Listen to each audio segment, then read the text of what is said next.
That flexible thinkers have an increased ability to solve problems and challenges. They promote positive collaboration. They're very skilled at what's called set shifting, or letting go of one idea to consider another, or abandoning an old strategy to adopt a better approach. So, to support flexible thinkers at home, Schoolhouse 7 would like to introduce the Flexible 7 Strategies. Number 1, use your illusion. For all those Guns N' Roses parents, find illusions on the internet, books, and etc. Use the same ones we did, like the young lady, old lady illusion. Number 2, videotape. Film and analyze video together and provide kind, specific, and helpful feedback. Like, I'm so proud of your flexible thinking. I could tell you wanted to go swimming, but you were flexible and you waited 20 minutes. We've all been there. Okay, number 3, routine schmootine. Routines are helpful, but make small tweaks to support flexible thinking. Switch it up. Do something in a different order, like 2, 4, 5, 3, 1. Have breakfast for dinner and things like that.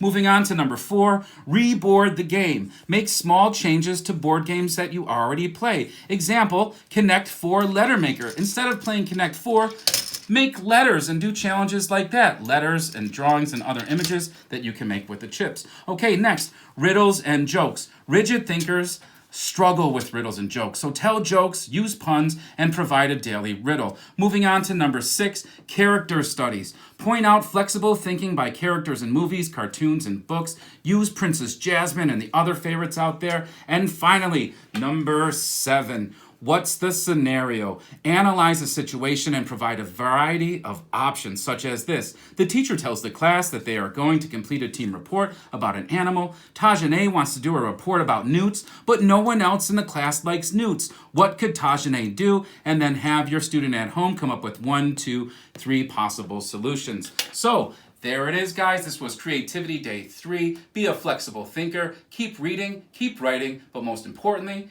be safe.